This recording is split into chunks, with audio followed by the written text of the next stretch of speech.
Hello, good evening. আমি খুবই sorry যে লাস্ট ৩ দিন আমি কোনো গল্প বলতে পারিনি। নানান রকম কারণে আমি বাড়িতেই থাকতে পারিনি। তাই গল্প নিয়ে বসা হয়নি। আমার নিজেরও গল্প পড়া হয়নি।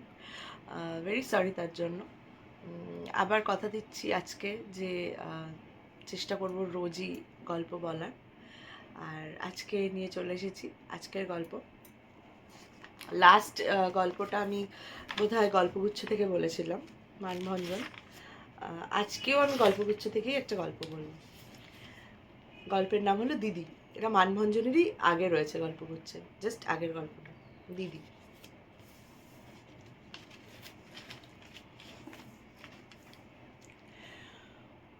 পল্লীবাসিনী কোনো এক হতভাগিনীর অন্যায়কারী অত্যাচারী স্বামীর দুষ্কৃতি সকল সবিস্তারে বর্ণনপূর্বক প্রতিবেশিনী তারা অত্যন্ত সংক্ষেপে নিজের রায় প্রকাশ করিয়া কহিল, এমন স্বামীর মুখে আগুন।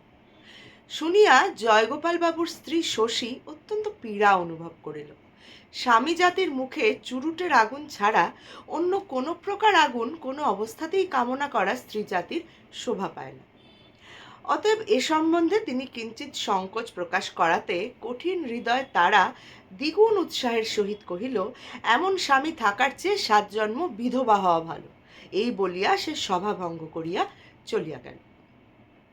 শশী মনে মনে কহিল, স্বামীর এমন কোনো অপরাধ তো কল্পনা করিতেই পারি না, যাহাতে তাহার প্রতি মনের ভাব এত কঠিন হইয়া উঠিতে পারে। এই কথা মনের মধ্যে আলোচনা করিতে করিতেই তাহার কোমল হৃদয়ের সমস্ত প্রীতিরস তাহার প্রবাসী স্বামীর অভিমুখে উচ্ছ্বসিত হইয়া উঠিল। শয্যাতলে তাহার স্বামীর যে অংশে শয়ন হইত, সেই অংশের উপর বাহু প্রসারণ করিয়া পড়িয়া শূন্য বালিশকে চুম্বন করিল।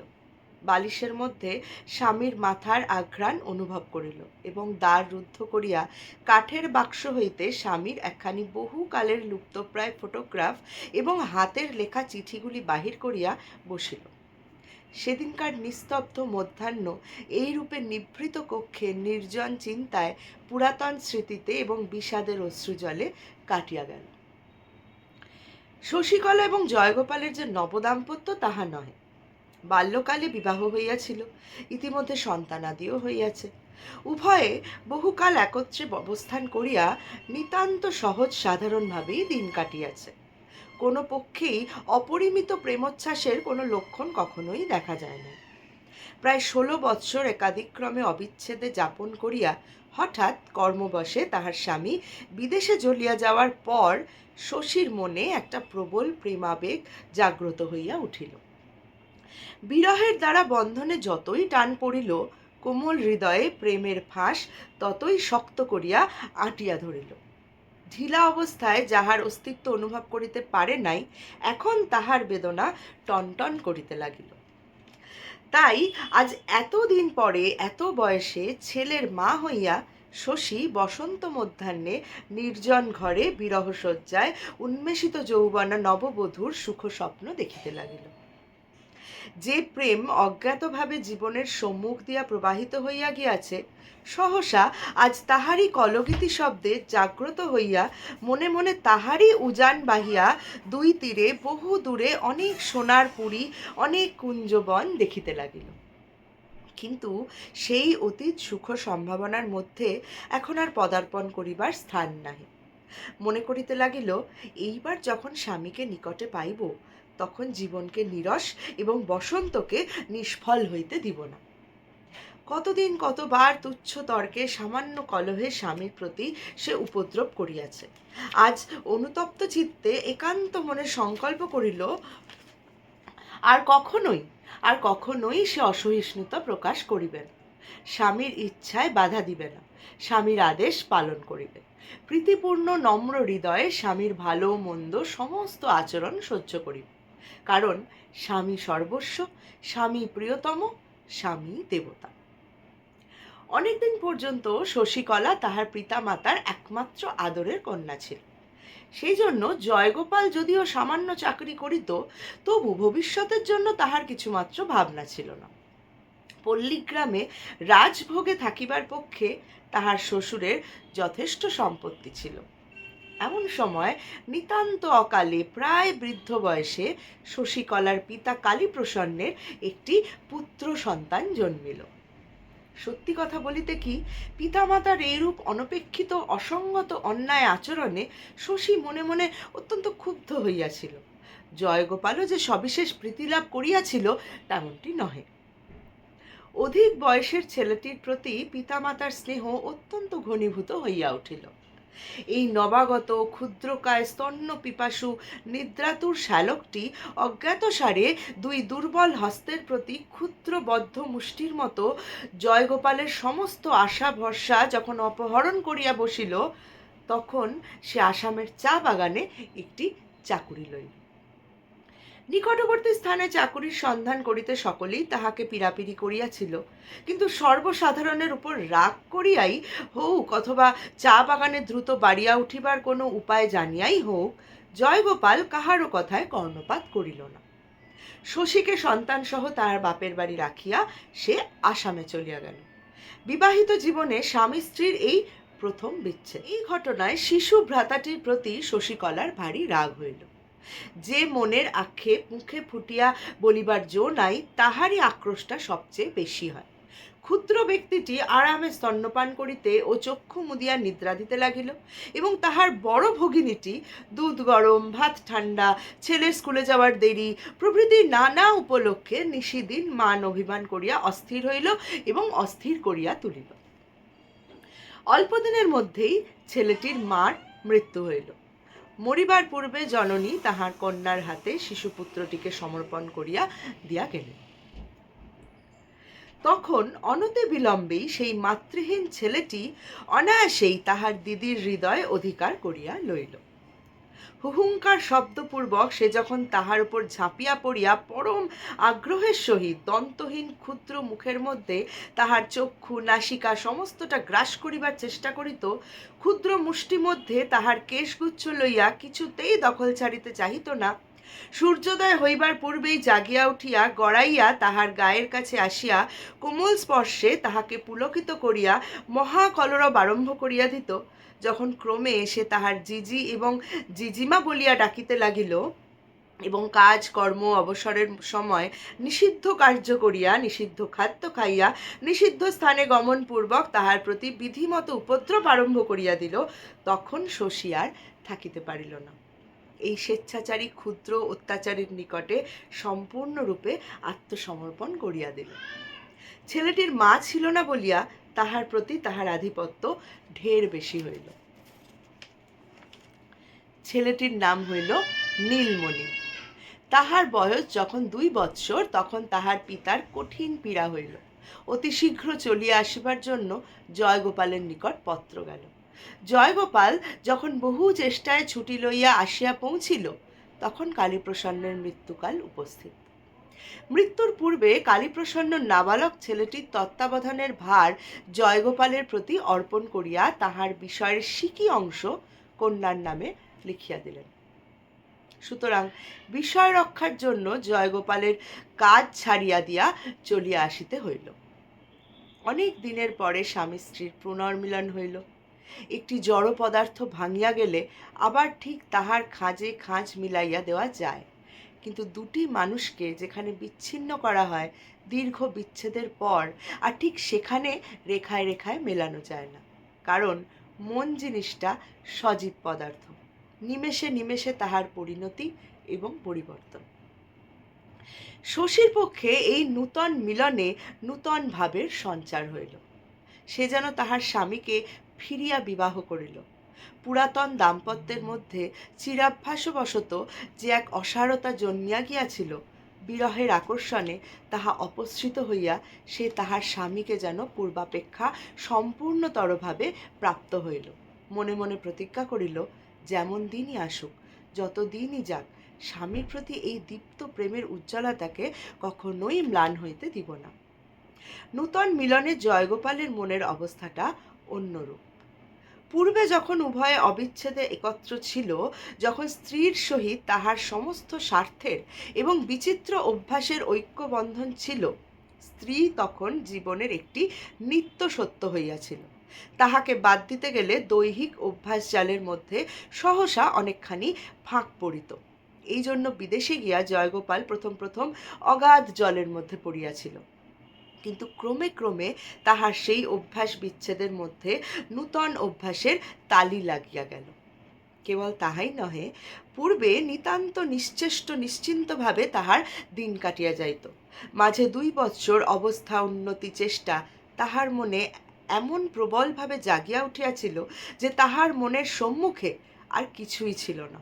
এই নূতন নেশার তীব্রতর তুলনায় তাহার পুনর্জীবন বস্তুহীন ছায়ার মতো দেখাইতে লাগিল। স্ত্রীলোকের প্রকৃতিকে প্রধান পরিবর্তন ঘটায় প্রেম, এবং পুরুষের ঘটায় দুশ্চেষ্টা। জয়গোপাল 2 বৎসর পরে আসিয়া অবিকল তাহার পূর্ব স্ত্রীটিকে ফিরিয়া পাইল না। তাহার স্ত্রীর জীবনে শিশু শ্যালকটি একটি নূতন পরিসর বৃদ্ধি করিয়াছে। এই অংশটি তাহার পক্ষে সম্পূর্ণ অপরিচিত। এই অংশে স্ত্রীর সহিত তাহার কোনোই যোগ নাই। স্ত্রী তাহাকে আপনার এই শিশু স্নেহের ভাগ দিবার অনেক চেষ্টা করিত, কিন্তু ঠিক কৃতকার্য হইত কিনা বলিতে পারি না। শশী নীলমণিকে কোলে করিয়া আনিয়া হাস্যমুখে তাহার স্বামীর সম্মুখে ধরিত। নীলমণি প্রাণপণে শশীর গলা জড়াইয়া ধরিয়া তাহার কাঁধে মুখ লুকাইত, কোনো প্রকার কুটুম্বিতার খাতির মানিত না। শশীর ইচ্ছা তাহার এই ক্ষুদ্র ভ্রাতাটির যত প্রকার মন ভুলাইবার বিদ্যা আয়ত্ত আছে সবগুলি জয়গোপালের নিকট প্রকাশ হয়, কিন্তু জয়গোপালও সেজন্য বিশেষ আগ্রহ অনুভব করিত না, এবং শিশুটিও বিশেষ উৎসাহ দেখাইত না। জয়গোপাল কিছুতেই বুঝতে পারিত না এই কৃষকায় বৃহৎমস্তক গম্ভীর মুখ শ্যামবর্ণ ছেলেটার মধ্যে এমন কি আছে যে জন্য তাহার প্রতি এতটা স্নেহের অপব্যয় করা হইতেছে। ভালোবাসার ভাবগতিক মেয়েরা খুব চট করিয়া বোঝে। শশী অবিলম্বেই বুঝিল জয়গোপাল নীলমণির প্রতি বিশেষ অনুরক্ত নহে। যখন ভাইটিকে সে বিশেষ সাবধানে আড়াল করিয়া রাখিত, স্বামীর স্নেহহীন বিরাগ দৃষ্টি হইতে তাহাকে তফাতে তফাতে রাখিতে চেষ্টা করিত, এই রূপে ছেলেটি তাহার গোপন যত্নের ধন, তাহার একলার স্নেহের সামগ্রী হইয়া উঠিল। সকলেই জানেন, স্নেহ যত গোপনের, যত নির্জনের হয়, ততই প্রবল হইতে থাকে। নীলমণি কাঁদিলে জয়গোপাল অত্যন্ত বিরক্ত হইয়া উঠিত। এই জন্য শশী তাহাকে তাড়াতাড়ি বুকের মধ্যে চাপিয়া সমস্ত প্রাণ দিয়া বুক দিয়া তাহার কান্না থামাইবার চেষ্টা করিত। বিশেষত নীলমণির কান্নায় পাছে রাত্রে তাহার স্বামীর ঘুমের ব্যাঘাত হয়, এবং স্বামী এই ক্রন্দনপরায়ণ ছেলেটার প্রতি অত্যন্ত হিংস্রভাবে ঘৃণা প্রকাশপূর্বক জর্জর চিত্তে গর্জন করিয়া ওঠে, তখন শশী যেন অপরাধিনীর মতন সংকুচিত শশব্যস্ত হইয়া পড়িত। তৎক্ষণাৎ তাহাকে কোলে করিয়া দূরে লইয়া গিয়া একান্ত সানুনয় স্নেহের স্বরে সোনা আমার, ধন আমার, মানিক আমার বলিয়া ঘুম পাড়াইতে থাকিত। ছেলেতে ছেলেতে নানা উপলক্ষে ঝগড়া বিবাদ হইয়াই থাকে। পূর্বে এরূপ স্থলে শশী নিজের ছেলেদের দণ্ড দিয়া ভাইয়ের পক্ষ অবলম্বন করিত, কারণ তাহার মা ছিল না। এখন বিচারকের সঙ্গে সঙ্গে দণ্ডবিধির পরিবর্তন হইল। এখন সর্বদাই নিরপরাধে এবং অবিচারে নীলমণিকে কঠিন দণ্ড ভোগ করিতে হইত। সেই অন্যায় শশীর বক্ষে শেলের মতন বাজিত। তাই সে দণ্ডিত ভ্রাতাকে ঘরে লইয়া গিয়া মিষ্ট দিয়া, খেলনা দিয়া, আদর করিয়া, চুমো খাইয়া শিশুর আহত হৃদয়ে যথাসাধ্য সান্ত্বনা বিধান করিবার চেষ্টা করিত। ফলত দেখা গেল শশী নীলমণিকে যতই ভালোবাসে, জয়গোপাল নীলমণির প্রতি ততই বিরক্ত হয়। আবার জয়গোপাল নীলমণির প্রতি যতই বিরাগ প্রকাশ করে, শশী তাহাকে ততই স্নেহসুধায় অভিষিক্ত করিয়া দিতে থাকে। জয়গোপাল লোকটা কখনো তাহার স্ত্রীর প্রতি কোনরূপ কঠোর ব্যবহার করে না, এবং শশী নীরবে নম্রভাবে প্রীতির সহিত তাহার স্বামীর সেবা করিয়া থাকে। কেবল এই নীলমণিকে লইয়া ভিতরে ভিতরে উভয়ে উভয়কে অহরহ আঘাত দিতে লাগিল। এইরূপ নীরব দ্বন্দ্বে গোপন আঘাত প্রতিঘাত প্রকাশ্য বিবাদের অপেক্ষা ঢের বেশি দুঃসহ। নীলমণির সমস্ত শরীরের মধ্যে মাথাটাই সর্বপ্রধান ছিল। দেখিলে মনে হইত বিধাতা যেন একটা সরু কাঠির মধ্যে ফুঁ দিয়া তাহার ডগার উপরে একটা বড় বুদবুদ ফুটাইয়া তুলিয়াছেন।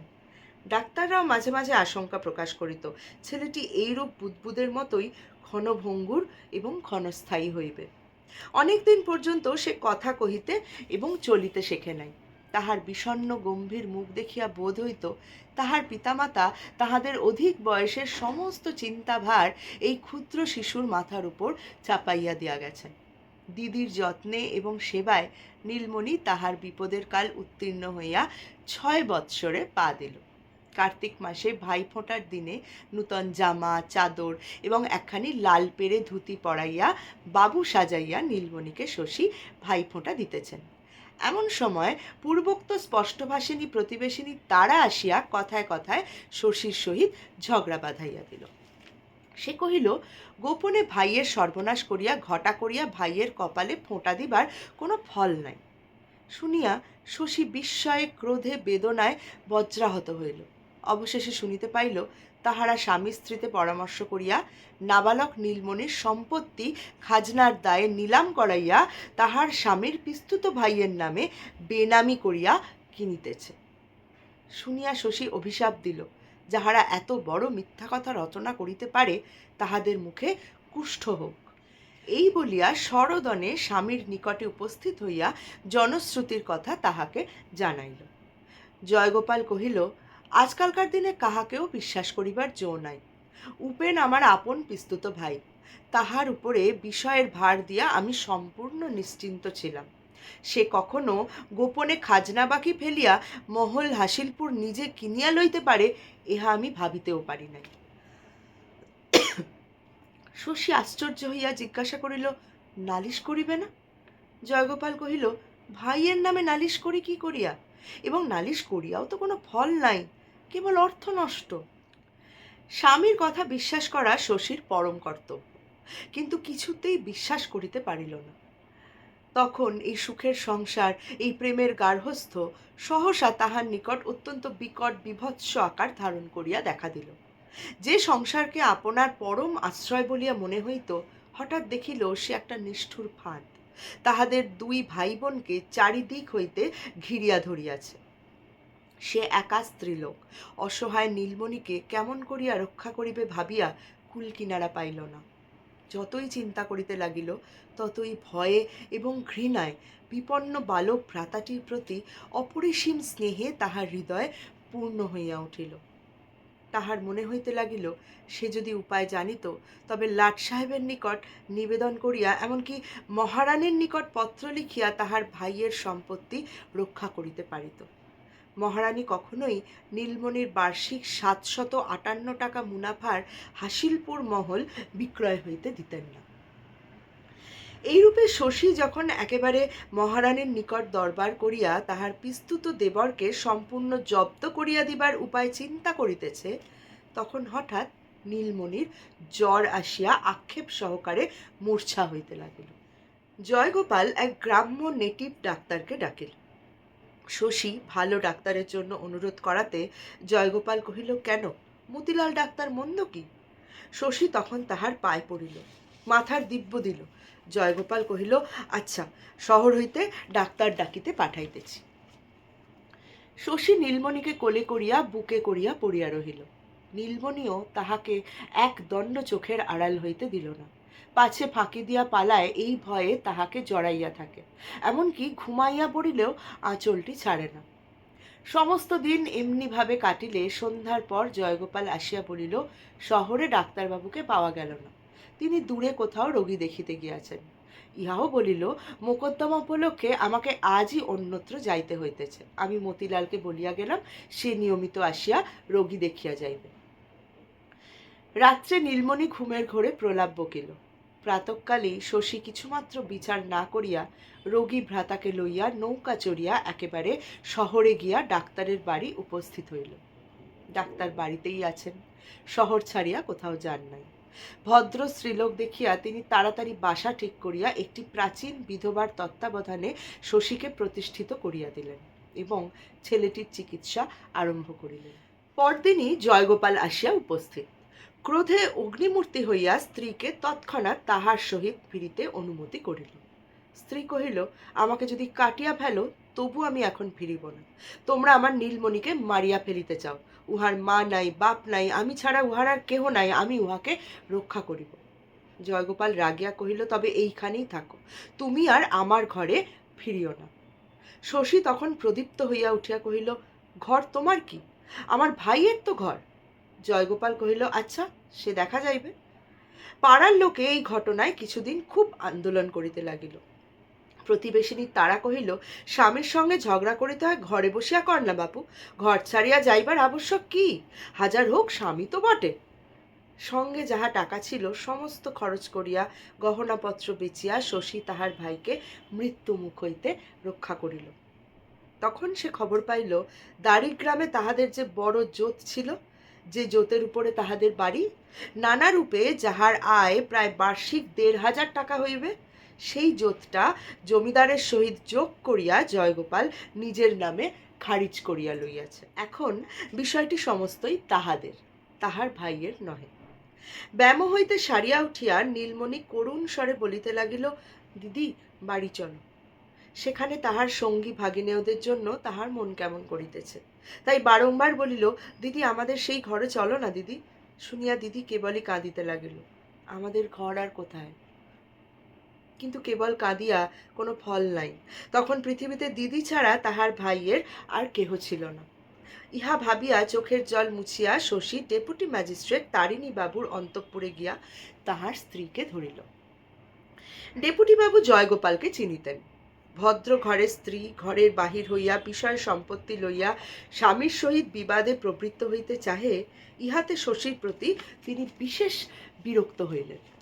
তাহাকে ভুলাইয়া রাখিয়া তৎক্ষণাৎ জয়গোপালকে পত্র লিখিলেন। জয়গোপাল শ্যালক সহ তাহার স্ত্রীকে বলপূর্বক নৌকায় তুলিয়া বাড়ি লইয়া গিয়া উপস্থিত করিল।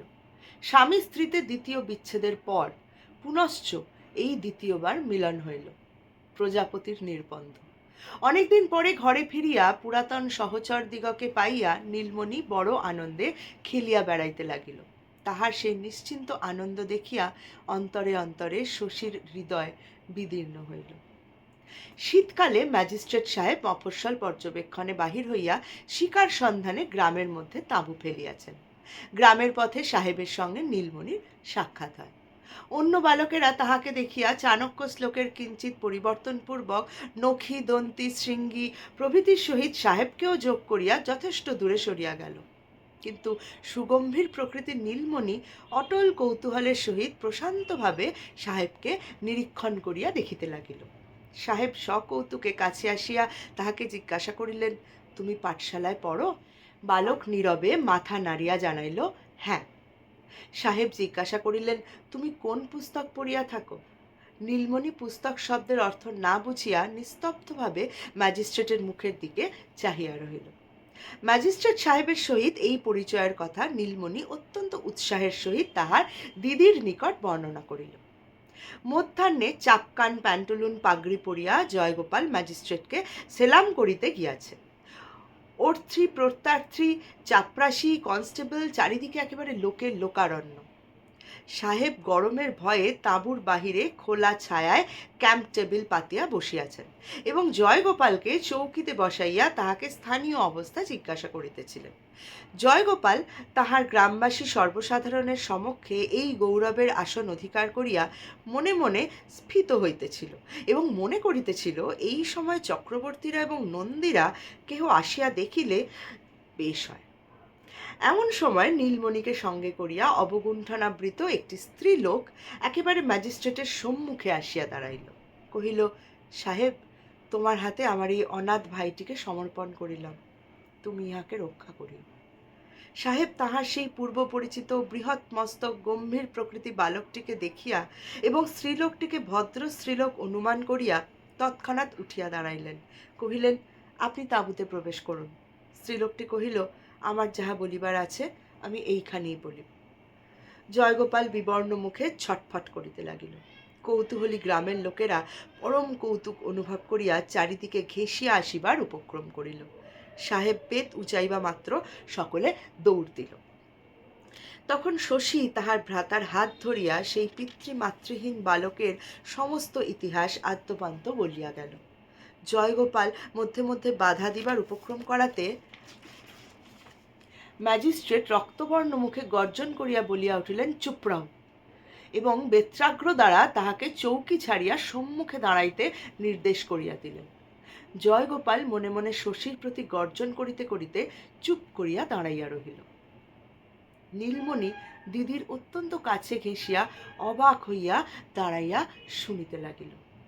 শশীর কথা শেষ হইলে ম্যাজিস্ট্রেট জয়গোপালকে গুটিগত প্রশ্ন করিলেন এবং তাহার উত্তর শুনিয়া অনেকক্ষণ চুপ করিয়া থাকিয়া শশীকে সম্বোধনপূর্বক কহিলেন, বাছা, এই মোকদ্দমা যদিও আমার কাছে উঠিতে পারে না, তথাপি তুমি নিশ্চিন্ত থাকো। এই সম্বন্ধে যাহা কর্তব্য আমি তাহাই করিব। তুমি তোমার ভাইটিকে লইয়া নির্ভয়ে বাড়ি ফিরিয়া যাইতে পারো।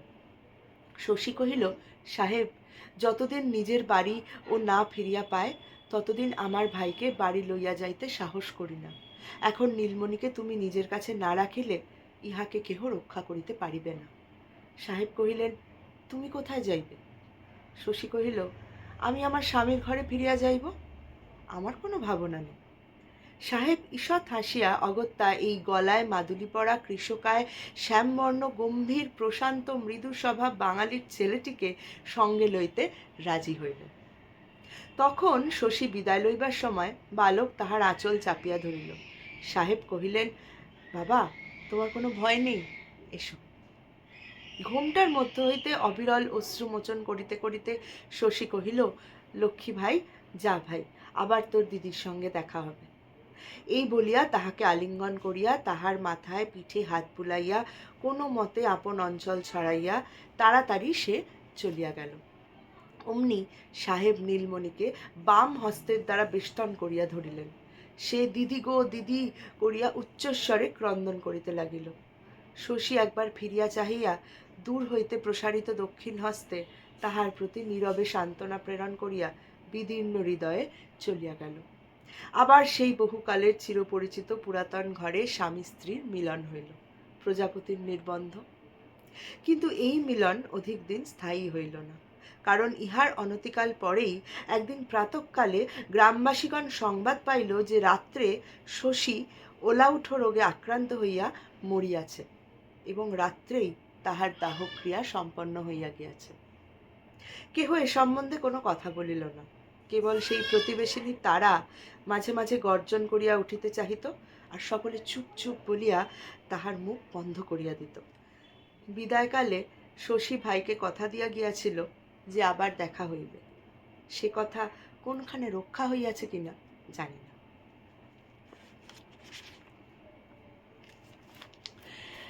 আজকের গল্প ছিল এটা, দিদি গল্পের নাম, গল্পগুচ্ছ থেকে, রবীন্দ্রনাথ ঠাকুরের লেখা। আবার আসবো কালকে, দেখা হবে নতুন একটা গল্প নিয়ে। Tata, good night.